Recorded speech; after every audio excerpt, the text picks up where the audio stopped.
Assalamualaikum warahmatullahi wabarakatuh.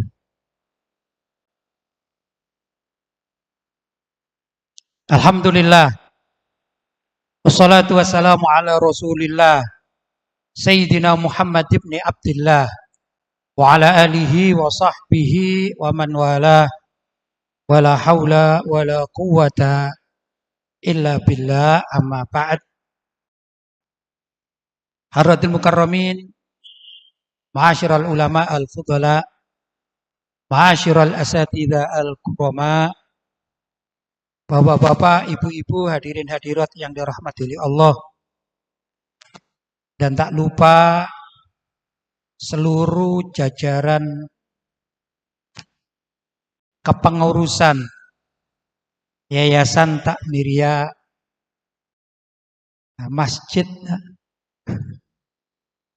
Masjid Kemayoran ya, Surabaya yang dirahmati oleh Allah. Saya jadi malu.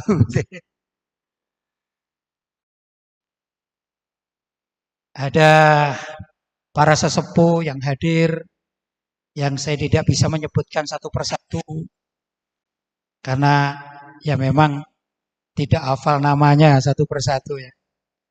Yang paling saya hafalkan sesepuh yang hadir ini, Pak Lik saya ini ya, Bapak Fatih Murtado. Dan juga yang lain-lain, ada Ibu Sururi ya, Bulik saya, serta sepupu-sepupu saya semuanya, adik saya dan juga para guru. Alhamdulillah, hari ini pertama kali saya berbicara di tempat yang sangat mulia ini. Sejak saya diminta untuk menjadi pembina kurang lebih 3 tahun yang lampau nih, baru pertama kali nih saya bisa bicara di lokasi sekolahan yang saya sendiri didapuk menjadi ketua pembina. Alhamdulillah, saya patut bersyukur bisa bertemu dengan semua jajaran aktivis Takmir Masjid atau Yayasan Takmir Masjid Kemayoran Surabaya. Sebenarnya saya justru mengaji ke sini, mengaji mengenal apa itu takmiriyah. Ternyata tadi alhamdulillah akhinal karim Mas Asrori ya, cerita yang saya juga baru dengar ini. Sama dengan sebagian panjenengan. Sebagaimana tadi disampaikan, mungkin seminggu atau 10 hari yang lalu ada 2 orang dari panjenengan datang ke tempat saya. Yang sebelumnya saya dikontak sama Dek Faiz. Ya. Sampean ada di rumah tak? Insya Allah ada. Ada apa?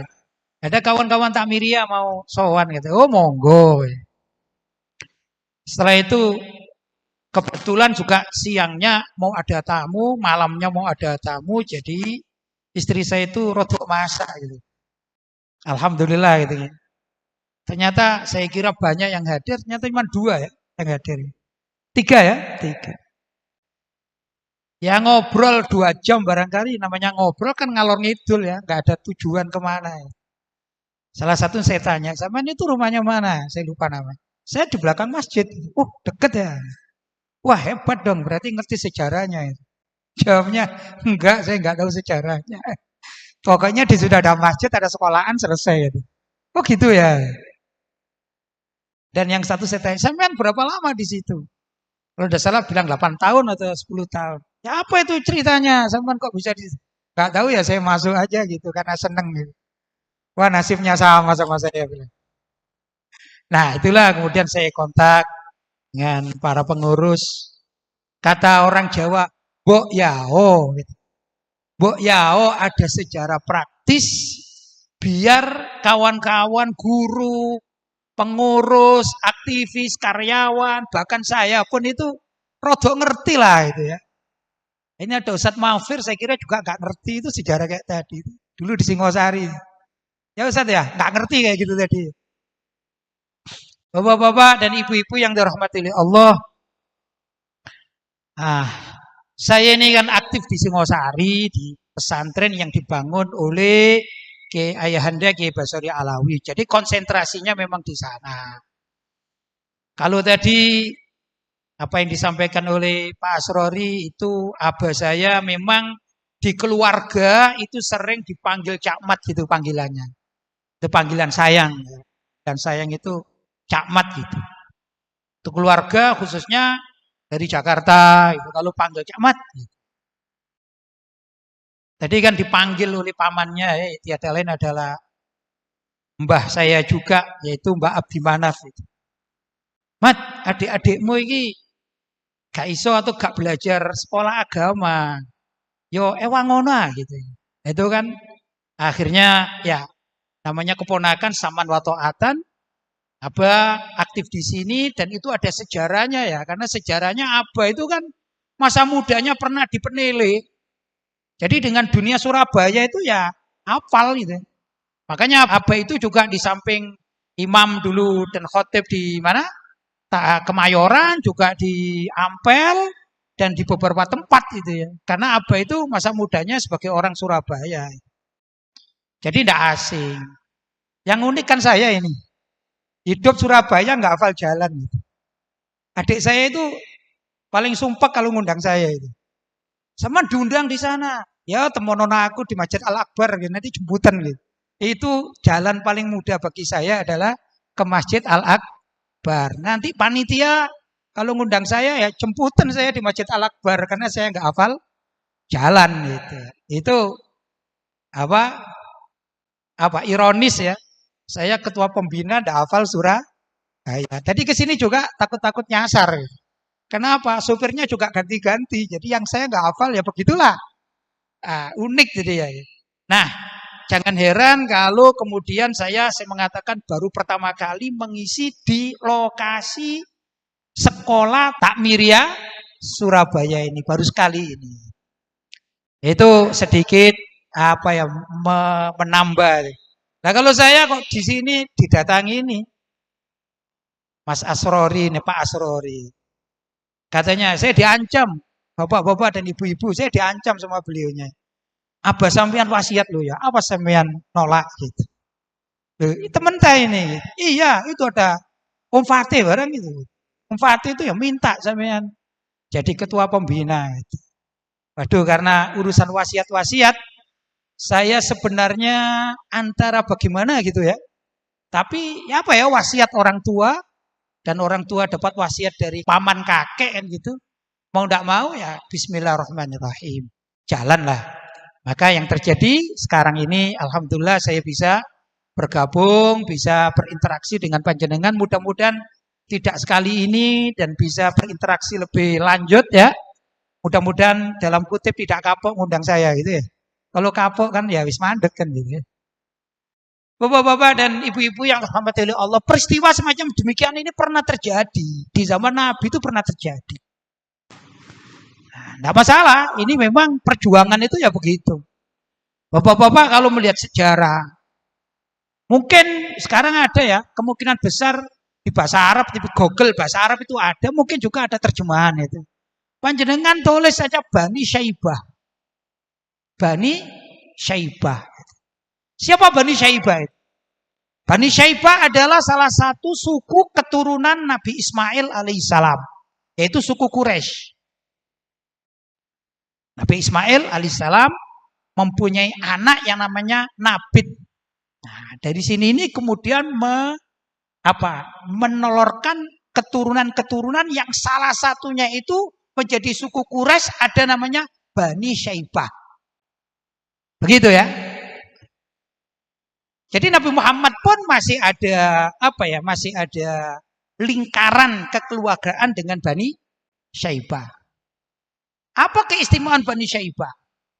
Keistimewaan Bani Syaibah sampai detik ini beliau atau mereka lah atau orang-orang tokoh-tokoh mereka lah yang berhak untuk memegang kunci Ka'bah. Memegang apa? Kunci Ka'bah. Riwayatnya gimana itu? Nah, ini namanya turun-temurun ini ya. Jadi dulu Nabi Ismail alaihissalam mewasiatkan atau menyerahkan kunci Ka'bah ini kepada putranya yang bernama Nabit. Ya, bernama Nabit.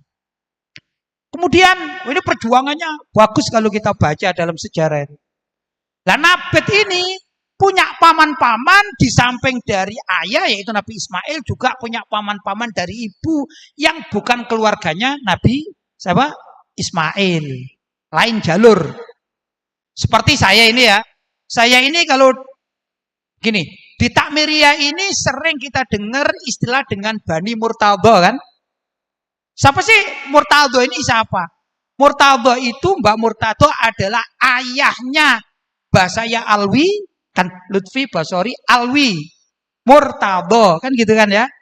Nah, kalau Pak Fatih ini kan Fatih Abdimanaf Murtadho kan begitu ya. Nah, ini maka keluarga dari Mbah Murtadho, beliau adalah seorang tokoh ahlul Quran, maka jadikan oleh keluarga sebagai lambang diberi nama Bani Murtadho begitu ya. Balik kepada Nabi Ismail alaihissalam. Nah, Nabi Ismail itu punya istri.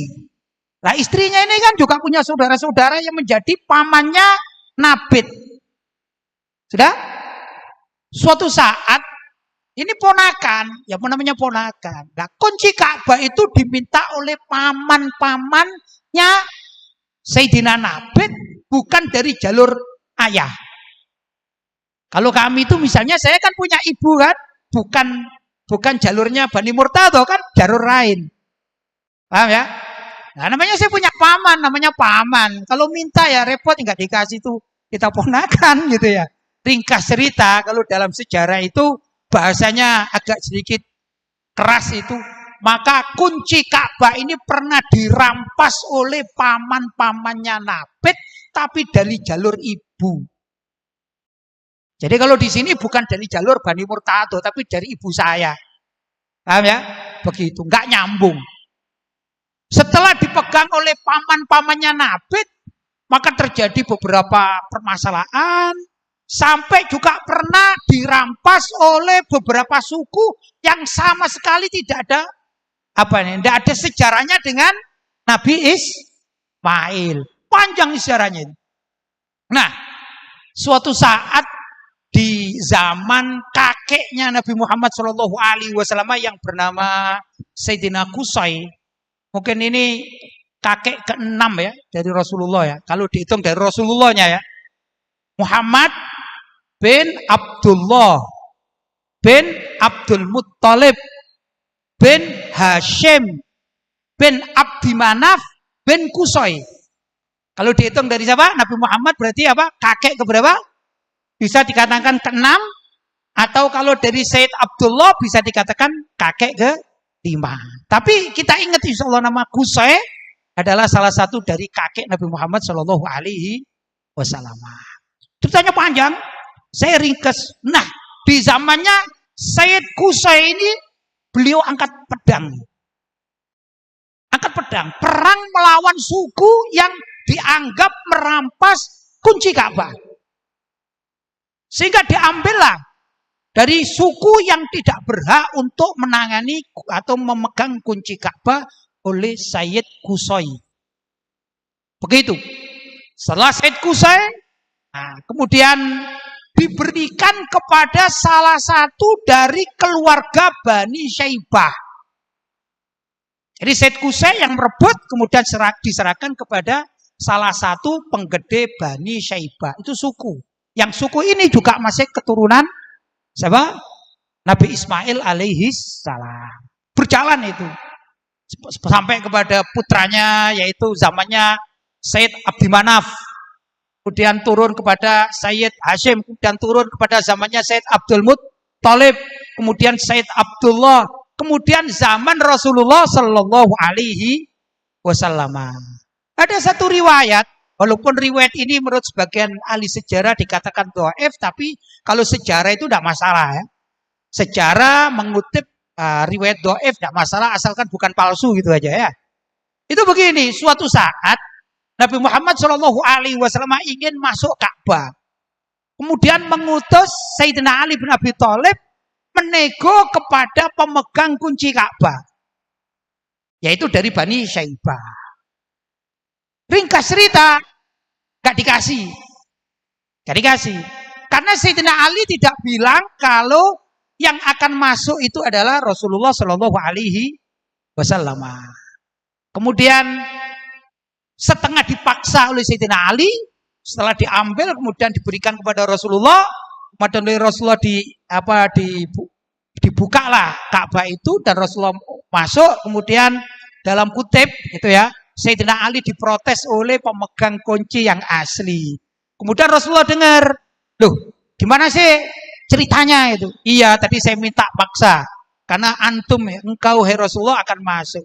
Maka pemegang kunci Ka'bah bilang, ya Ali, andai kata engkau ngasih tahu kami yang akan masuk Ka'bah itu Rasulullah, maka dengan senang hati akan kami berikan. Kemudian Rasulullah Shallallahu Alaihi Wasallam mendatangi Bani Syaibah dan menyerahkan kunci Ka'bah pada Bani Syaibah, dikatakan, engkau harus memegang apapun yang terjadi, tidak ada boleh ada pihak manapun yang merebut ila yaumil kiamah.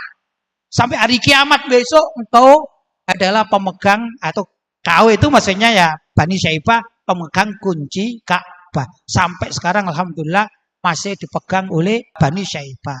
Dulu guru saya Abu Yazid Muhammad bin Alwi Al-Maliki kenal beberapa tokoh dari Bani Syaibah yang sering datang ke tempat pesantren kami itu. Jadi kami tahu, oh itu orang Bani Syaibah. Nah, ini adalah suku-suku terhormat. Bapak-bapak dan ibu-ibu yang dirahmati oleh Allah, itu yang dikatakan sebenarnya adalah warisan perjuangan.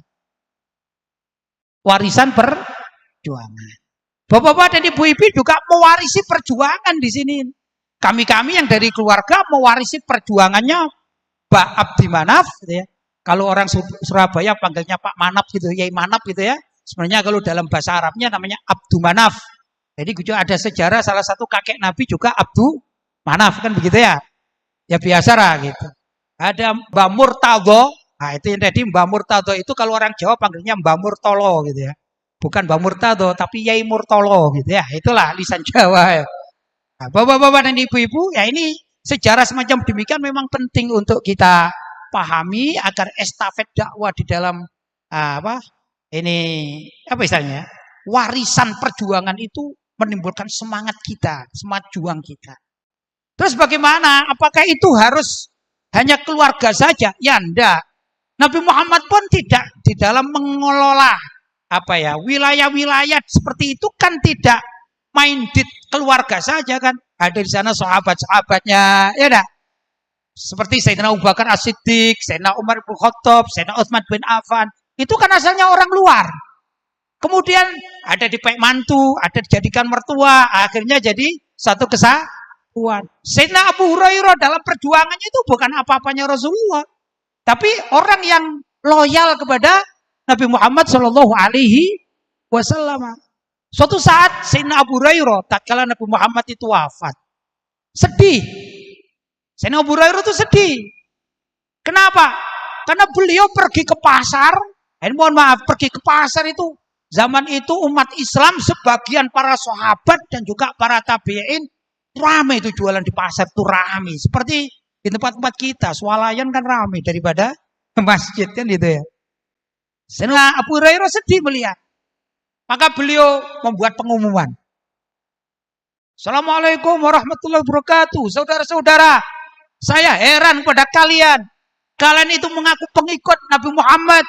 Tapi kalian lebih memakmurkan pasar-pasar kalian. Padahal kalau kalian tahu, sekarang ini warisan Nabi Muhammad sedang dibagikan. Kata siapa? Sayyidina Abu Hurairah. Mendengarkan warisan Nabi sedang dibagikan, maka orang-orang pasar langsung mendengarkan dan perhatian. Wahai Abu Hurairah, di mana itu pembagian warisan? Dipikir ada emas, gitu ya, ada perak, ya dah. Maka Sayyidina Abu Hurairah mengatakan itu di Masjid Nabawi sedang ada pembagian warisan Nabi Muhammad Shallallahu Alaihi Wasallam. Wah, orang pasar ini dengar warisan. Kan warisan paling enak ini. Tidak pakai kerja dapat hartanya. Namanya juga warisan. Betul ya? Kalau orang tua kita kaya raya, anak-anaknya kan santai, tidak kerja. Gampang. Apa ya? Nunggu bapak mati lah, nanti warisan kan banyak. Nah, untuk bilamin, pikiran orang begitu. Harta itu lebih menyenangkan. Maka berduyun-duyun orang pasar datang ke masjid Nabi. Ditunggu mulai pagi. Kok nggak ada yang apa? Nggak ada panitia nih, penyelenggara pembagian warisan ya. Kalau ini kan ada panitia penyelenggara harla kan ada ya. Ini mana ini panitianya? Kok nggak ada yang pakai keplek itu ya? Belum musimnya mungkin ya waktu itu. Datang 1, 2 banyak. Lama-lama sampai sore kok nggak ada yang keluar ini. Semua mengharapkan warisan apa dari Nabi Muhammad Shallallahu Alaihi Wasallam. Akhirnya orang-orang sudah pada kecewa. Maka datanglah kepada Sayyidina Abu Hurairah radhiyallahu taala. Wahai Abu Hurairah, mana yang kau katakan warisan itu mana? Maka dijawab, apakah engkau tidak melihat orang sholat di situ? Ya. Apakah nggak ada orang yang baca Quran di masjid? Ya ada. Apakah nggak ada orang yang belajar ilmu agama di situ? Ya ada. Maka kata Sayyidina Abu Hurairah, yaitu warisan Nabi. Ya kamu lihat dengan matamu itu warisan Nabi. Kenapa kamu kok keluar? Karena itu Rasulullah Shallallahu Alaihi Wasallam kan pernah bersabda, al ulama warasatul ambiya. Ulama itu adalah pewaris para nabi. Wa innama sesungguhnya al ambiya lam yuwarithu dirhaman wala dinaron. Para nabi itu tidak mewariskan uang dirham maupun uang dinar. Wa innama warathu apa? Sebenarnya para ambiya itu warathul ilma, yaitu mewariskan ilmu. Faman akhadahu faqad akhadha bihaddin wafir. Barang siapa yang mengambil ilmunya para nabi, sungguh dia telah meraup warisan yang sangat banyak. Jadi kalau kita ini hidup di dunia pendidikan, mau tidak mau, saya yakin ustadz-ustadz, guru-guru, bahkan karyawan, mohon maaf, andai kata sebelum bekerja atau beraktivitas di wilayah pendidikan, ya, mungkin hukum sebut saja sholat sunnah itu yang mana saja mungkin ada yang nggak tahu. Kemudian datang ke takwiriyah ini berinteraksi dengan orang yang mengerti. Ya, akhirnya oh ternyata sholat duha itu sunnah kan. Nah, kita dapat ya dari interaksi-interaksi itu dan ilmu-ilmu yang lain. Maka sesungguhnya dengan berinteraksi dalam dunia pendidikan, semakin banyak ilmu yang diambil, itu sesungguhnya orang-orang semacam ini telah mengambil warisan yang sangat banyak dari Nabi Muhammad Shallallahu Alaihi Wasallam. Nah, sayang kan kalau kita sudah ada berada di tempat-tempat pendidikan kemudian tidak eksis, tidak aktif, tidak menjadikan tempat pendidikan itu menjadi rumah kedua, ya enggak? Maka rumah kedua ini ya namanya rumah, harus kita cintai, kita rawat, kan begitu. Kalau enggak, ya akan hancur. Salah satu contoh dikatakan, contoh nih ya, alhamdulillah katanya, al-bait alladzi lam yuqra fihil Qur'an kal baitil kharib.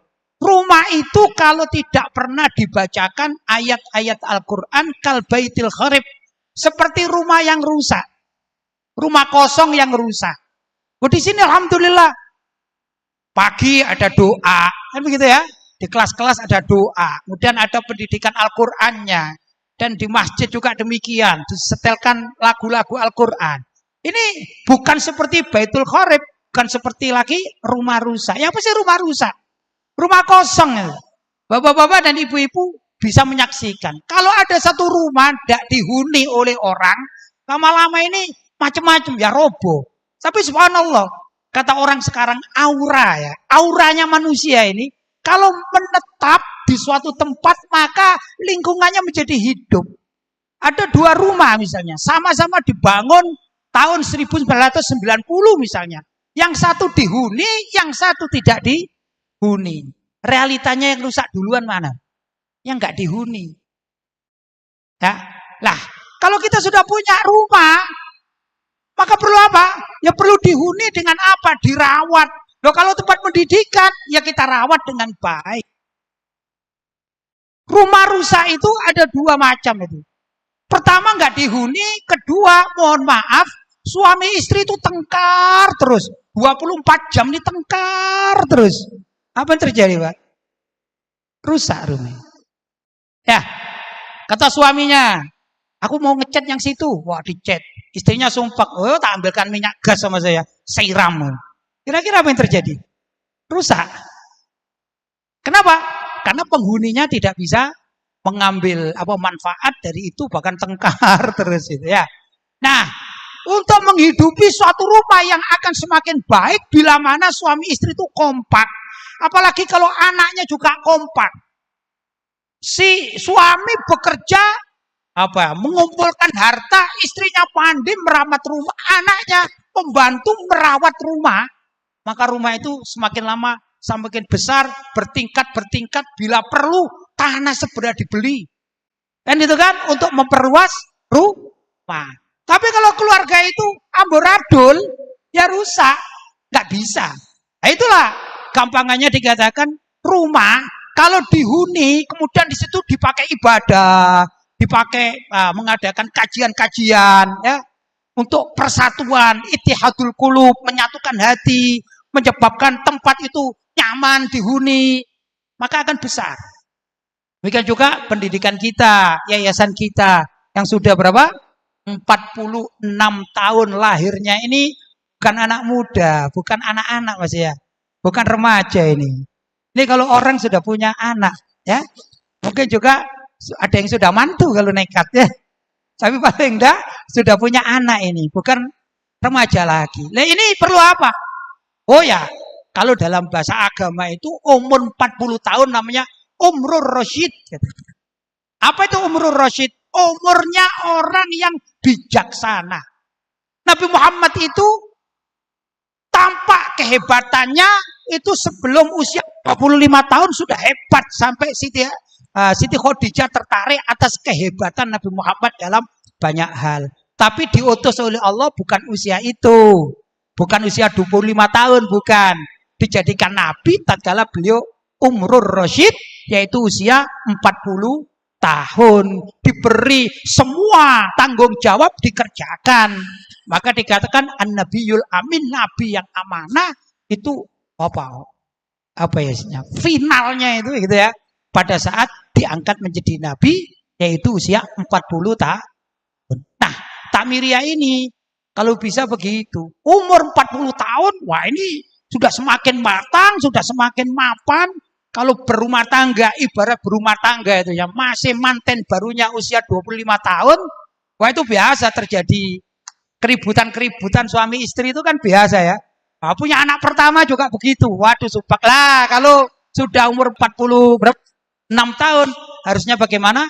Nah, ini menjadi maju, menjadi yang luar biasa, guyup, rukun, menyatu. Nah, kemudian jadilah figur-figur seperti zaman Nabi Muhammad SAW diangkat menjadi seorang nabi. Tatkala Nabi Muhammad diangkat menjadi seorang nabi, maka di sekitarnya itu para sahabat mulai berdoyon-doyon, datang mendapatkan hidayah, sampai akhirnya Islam datang kepada kita setelah beliau menyampaikan kepada orang-orang yang mempunyai kepedulian, ar-rasyid fil umri, bijaksana di dalam umur. Ya, nah, saya gak ingin apalagi sekarang mendapatkan tugas ini. Tugas ini kan penting sekali ya. Dikatakan kullukum ra'in wa kullukum mas'ulun an ra'iyati. Setiap pribadi kalian itu penanggung jawab. Wa kullukum mas'ulun an ra'iyati. Kata Nabi, dan setiap kalian itu kelak akan ditanya satu persatu tentang siapa saja yang menjadi tanggung jawabnya. Kalau saya ya di dapur, dalam kutip setengah saya itu ya, dalam kutip ya.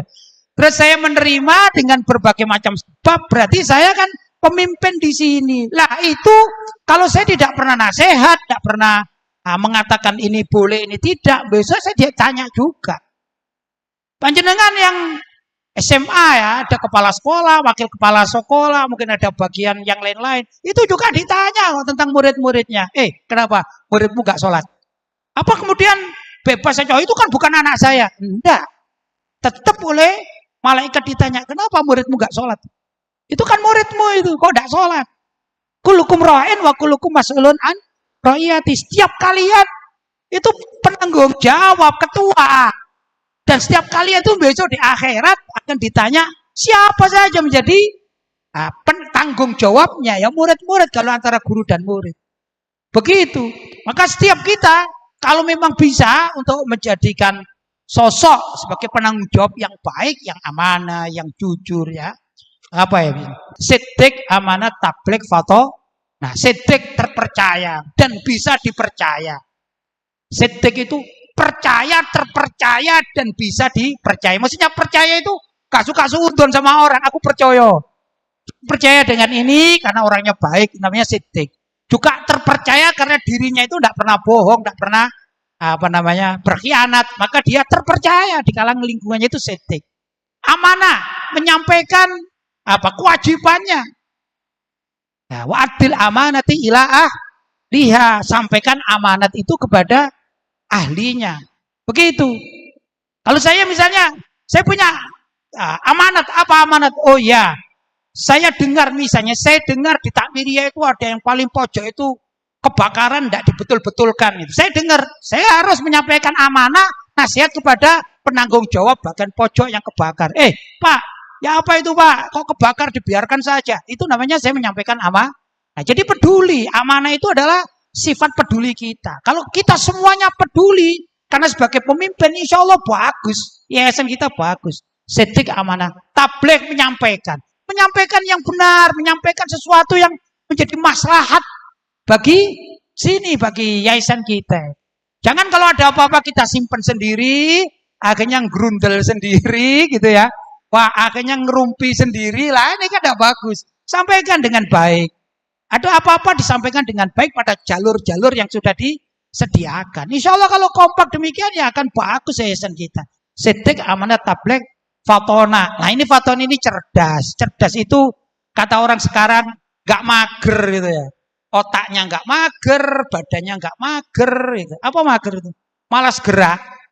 Malas gerak itu punya tanggung jawab tapi gak dilaksanakan. Apa? Ya nantilah sekolah juga saya masuk jam 9 gak ada ngabsen. Padahal seharusnya masuk jam 7. Mager di mana ya? Di rumah aja. Apa?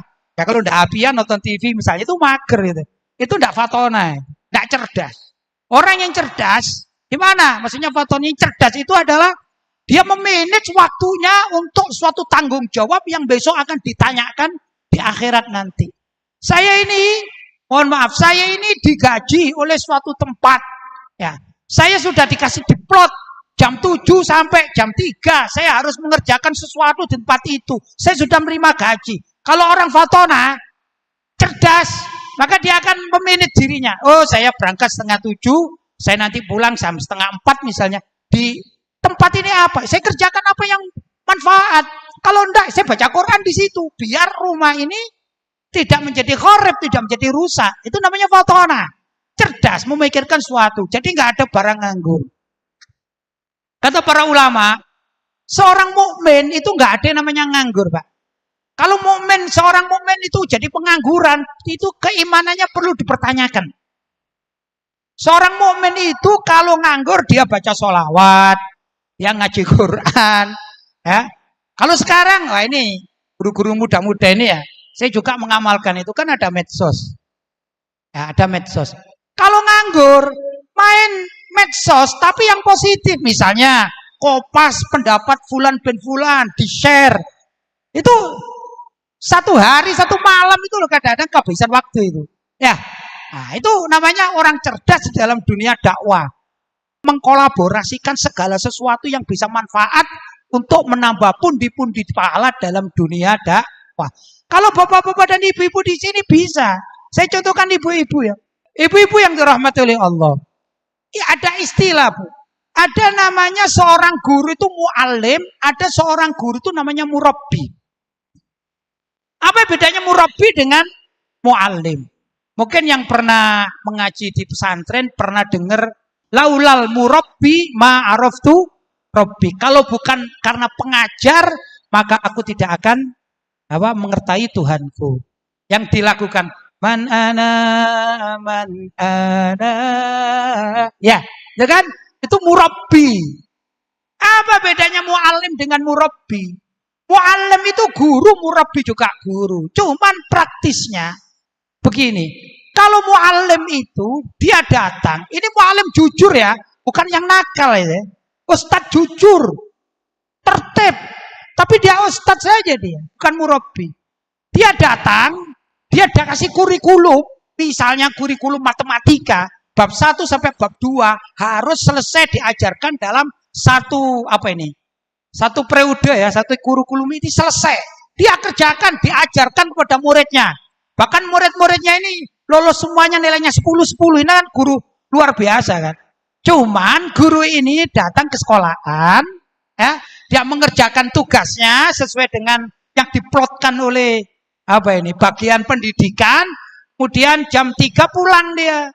Selesai. Besok datang tepat waktu, pulang tepat waktu. Dia mengerjakan semua tugasnya. Dia mendapatkan honor ya persis sesuai dengan perjanjiannya. Sudah selesai. Tidak rame, tidak repot. Nah ini namanya guru teladan. Itu muallim teladan, tapi bukan murabbi. Kalau murabbi gimana? Misalnya ibu-ibu datang. Ibu-ibu datang, tugasnya di kantor, tugasnya di kelas. Tapi ada ibu yang datang di pintu gerbang, tepatnya Pak Satpam. Datang. Para murid datang itu bukan cuman ditanya, kamu sudah tepat waktu. Gambarannya ibu-ibu yang namanya murabbi itu, andai kata, mohon maaf, ada murid yang bajunya itu, wong Surabaya. Ini apa jenenge? Bledek. Ya. Bilang, nak, sini nak, tak betulkan nak. Ya, dibetulkan. Ada yang celananya misalnya kotor, dicuci dulu ya intinya. Itu namanya murabbi. Dia peduli dengan pribadi-pribadi dari murid-muridnya. Biasanya ada di dunia pesantren itu begitu. Maka beda sekali muallim atau ustadz ya, dengan seorang murabbi yang dikatakan laulal murabbi ma araftu rabbi. Begitu. Dan ibu-ibu semua bisa jadi murabbi di kelasnya masing-masing. Ada film pendek, ini insya Allah yang suka di medsos ini ya. Pernah saya kira mendapatkan satu film pendek. Ada murid sekolah umum, kalau tidak salah ini film India ini kalau salah. Itu lakon-lakon di India sana. Itu gurunya datang duluan. Ada satu murid, ya datang terlambat. Anak kecil itu, datang terlambat. Langsung bilang, mana tangannya? Diambil. Digampar sama penggaris. Jeplak. Udah. Awas besok kalau telat ya. Besok telat lagi, Pak. Mana tangannya? Anaknya langsung begini. Belum diapakan langsung begini. Gampar. Jeplas. Hari ketiga. Nah ini juga telat ini. Subhanallah, Pak Guru ini dia tidak langsung masuk kelas. Dia mencari tahu ini anak mana ini. Ternyata si anak itu punya ibu yang stroke. Kalau di dalam filmnya itu. Kemudian diantarkan ke suatu tempat, dititipkan karena di rumahnya gak ada yang ngerawat. Jadi si anak ini mendorong kursi rodanya si ibu. Sampai dititipkan mungkin gambarannya kepada neneknya gitu ya. Nanti kalau pulang dari sekolah akan diambil. Wah seneng sama ibunya. Sambil nyanyi-nyanyi gitu. Telat datang karena ngerawat ibunya. Begitu masuk kelas, Pak Guru ini mengambil penggarisnya. Si anak belum diminta begini, langsung tangannya disodorkan dulu. Terima si anak ini. Karena apa? Saya sudah telat ini hari ketiga. Ternyata ini gurunya guru seorang murabbi. Begitu tahu bahwa anak ini telat bukan nakal, tapi karena ngerambut ibunya. Maka sang guru ini memegang tangan si anak, dicium itu tangan anak. Ibarat ngomong tanganmu itu barokah nak, karena kamu mendulukan ibumu yang sakit gak kamu tinggal. Padahal kamu masih kecil. Itulah jiwa murabbi. Nah, kalau kalau di Takmiriyah ini semua guru, bapak guru, ibu guru semuanya punya jiwa murabbi yang memiliki anak-anak itu, maka luar biasa ini. Bisa prestasi bukan sekedar di dunia, Pak, sampai prestasi di akhirat. Loh kenapa? Itu anak-anak yang kita ajari 1, 2, 3 ini kalau besok-besok jadi guru-guru, apalagi ini kan pendidikan agama, maka kita akan mengambil manfaatnya. Saya alhamdulillah tadi itu ada masuk di sini dalam kutip, saya senang ya, tapi saya itu bukan senang gimana. Saya dalam hati, iki loh, arah-arah iki sing besok menyebabkan aku mlebu surga, dalam hati gitu ya. Husnudon saya gitu. Saya apa? Pojok sana itu ketemu sama alumni PIK. Lali namanya itu. Fatih apa? Siapa ya? Siapa?